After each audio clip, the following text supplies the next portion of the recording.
What's good, people? This is Denny. This is James from TeaDB, bringing you episode number 213. We have some more poo-poo. Pu'erh to bring on. So this is by, it's been a while since we filmed it, but the Biyunhao we brought on a Mondron from 2005. Okay. So this is the Yiwu from the same year. Oh, cool. So thank you to Pedro, who hooked us up with this tea. So thank you, Pedro, down in Brazil. Don't know how to say thank you in Portuguese. Sorry. But very nice guy, and he sort of did a sampling from this, so I picked some up through him. Sweet. Yeah, so let's give this just a quick rinse, Cool. And then we'll get drinking. And I like these Yiwus. These are usually sweet. Yeah, and take a smell Delicious. Yeah, my gosh. of that. So stored in Taiwan, I believe, for 12 years now. No funk. Definitely gasoline. And some nice sweetness. So still smells a little bit green, I guess, in that sense, but not too much. Mm-hmm. Right. And I suspect that we won't taste it as much as we smell it. Nice and dark leaves, but actually almost not quite purple, sort of a phoenixy almost though. Liqueur to start, clear, not very saturated, but it looked like the cake itself was pretty compressed. I wasn't noticing, at least off the rinse, that the volume of the leaves themselves were expanding very much. So Yeah, that's a good observation, actually. Yeah. And I've had this tea a few times, and it's possible, I feel like I hadn't noticed that it was so compressed before, so maybe I was brewing from less compressed parts of it before. Anyways, it's a good observation because it might be a little bit slower to decompress. Yeah. So let's give this a go. Cheers.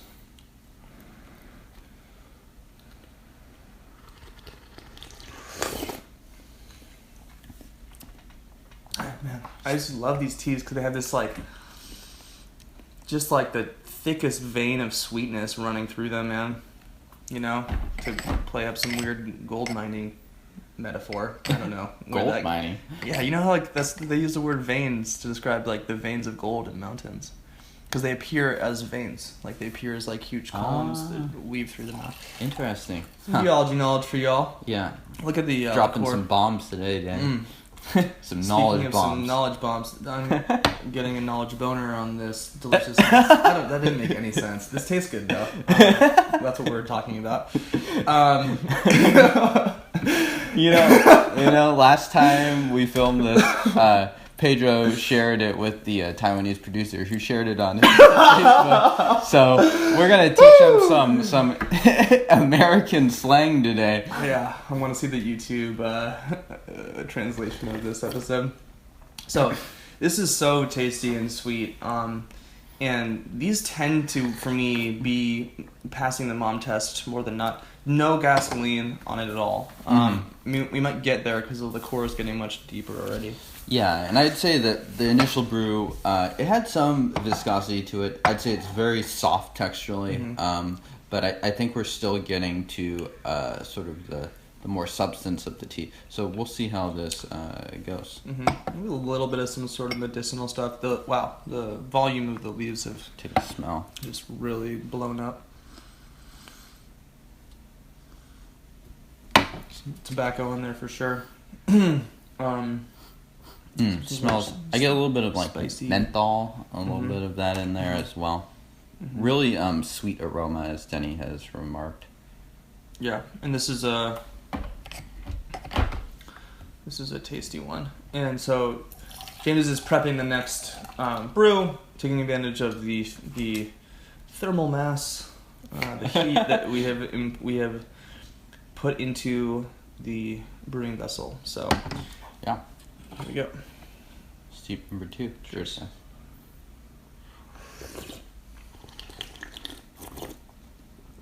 Yum. I'm getting more of those sort of like apricot stone fruitiness to it. I'm getting that menthol though too.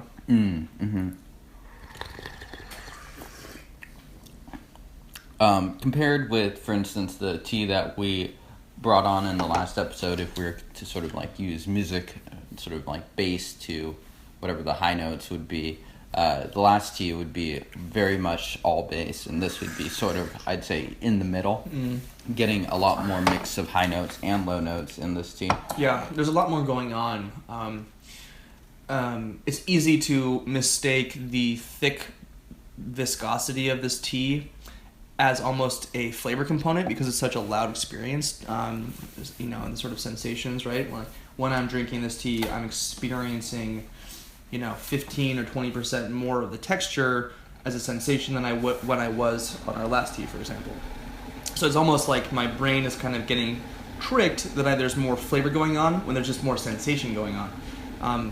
But this tea is also really flavorful and delicious. And James, you're heating up the water, so we're going to get a really solid brew here next. Yeah. This one. So I just want to make sure that we keep this water decently hot to extract all that we can from this tea. For sure. This is a young tea. I may not do this, but for I think something this age or the prior tea, then reheating. And what was the year on this again? 2005.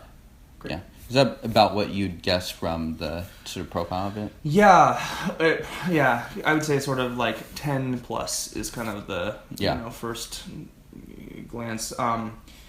Just because we're not tasting the youth of it, I think I was smelling more of that than we're tasting by a long shot. So. Yeah. Cheers, guys. Cheers.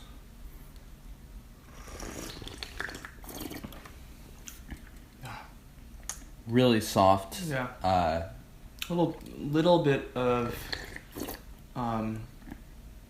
bitterness, just a little bit, but not in a bad way at all.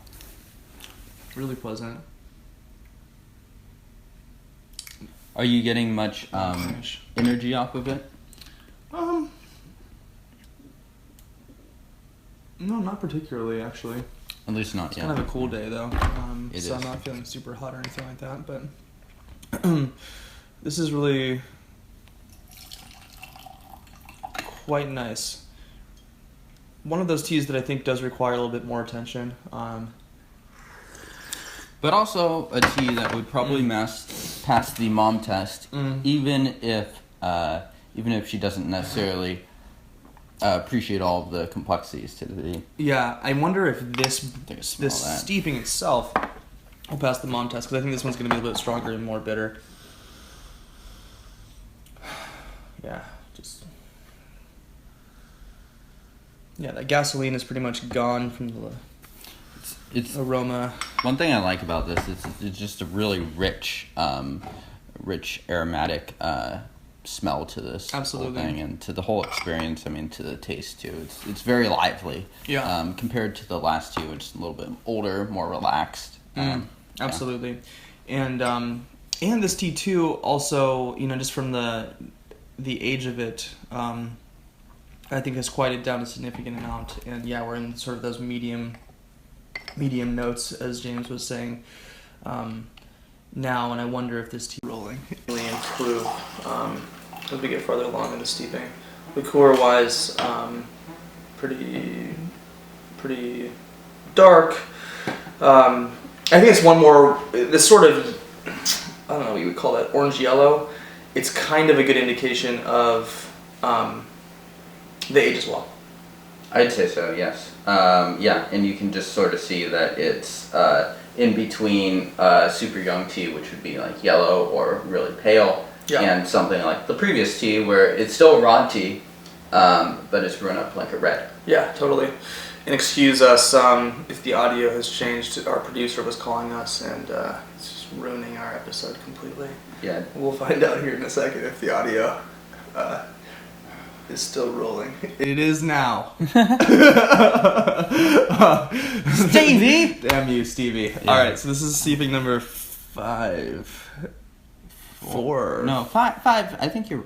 whatever. Something like that, yeah. You guys can count. Cheers.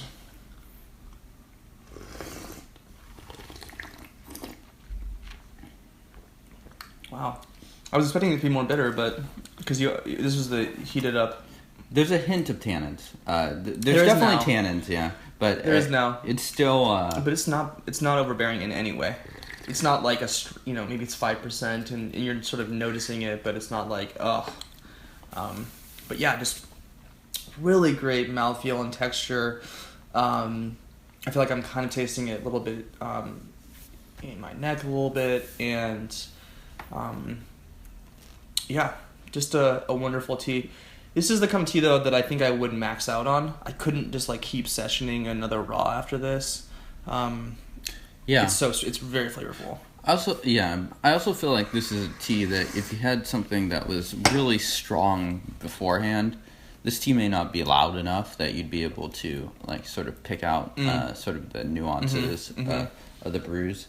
So I think sessioning it as sort of like a one-off or with like another tea is probably the way to go. That would be maybe an oolong or something like that. White tea. Yeah, something fairly simple and not like super loud. Like a young Pu'erh might be too strong and might overpower this. And I'm feeling now good energy, some sort of like lightness, like some kind of flushing in my cheeks.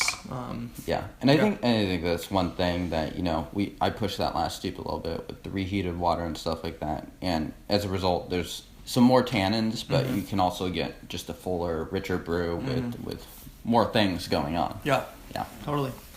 Let's keep going. Yeah, cheers, guys.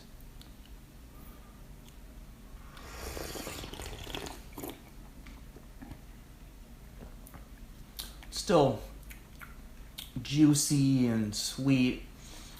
I think it's getting a little bit more light texturally. It's not quite as viscous, the steeping. Yeah. But yeah, juicy now, especially. So yeah, delicious. This is the kind of tea also, we'll do one more steeping that will brew out for quite some time, and then you're really gonna retain some of those nice sweet flavors if you leave this overnight in your favorite overnight thermos.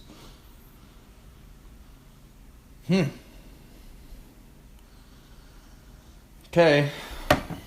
It's gonna sound weird, but here's coming. Little hint of some suntan lotion. Okay. Smells in there. I guess that's the upgrade over manure. Yeah, I don't know. Which is apparently how you described the last one.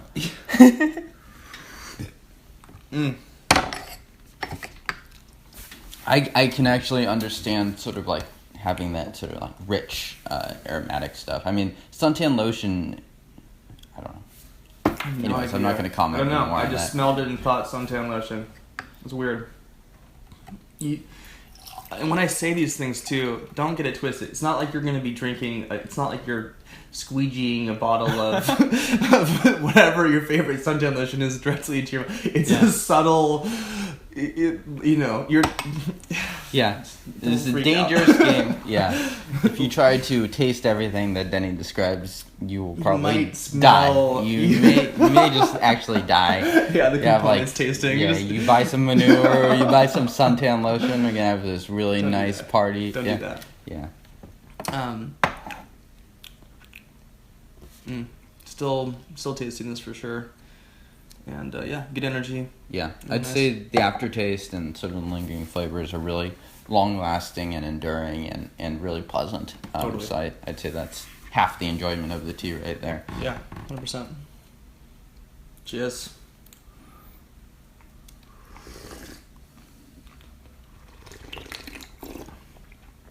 It's like it's almost getting sweeter. I think because those other flavors are dying down a little bit. This is,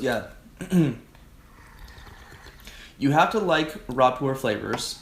Okay, this does taste 100% like raw Pu'erh. But with that being said, there's this like just immediate saccharine, syrupy sweetness on this tea that makes it unique and wonderful, and it's totally regional too, I think. Yeah, absolutely. Yeah, it's rich, juicy, as Denny has described. There's good energy. There's a lot to like, and it does taste like a Pu'erh in the sense that you definitely can get some significant tannins, and it's a strong brew. Yeah. It'll probably just continue to smooth out a bit more with age, and those tannins will lighten up a little bit. Totally. So, but yeah, as Denny said, we're sort of getting to that point where you can really start to. I'll probably move this into a pod or something like that, and really push it a little bit more. Absolutely. And so, Pedro, thank you so much. Yeah, thank you, Pedro. Appreciate it. Definitely enjoyed this tea. Yeah, wonderful. And James, if folks want to learn more about tea in general. Yeah, they should come check us out at TeaDB.org. Yeah, we have lots of content being released. Hit that like button down below. Like us on Facebook, like us on Instagram, follow us on Twitter, like us on Twitter. Do all of those different things. And we are releasing weekly episodes with Denny and myself. So we will see you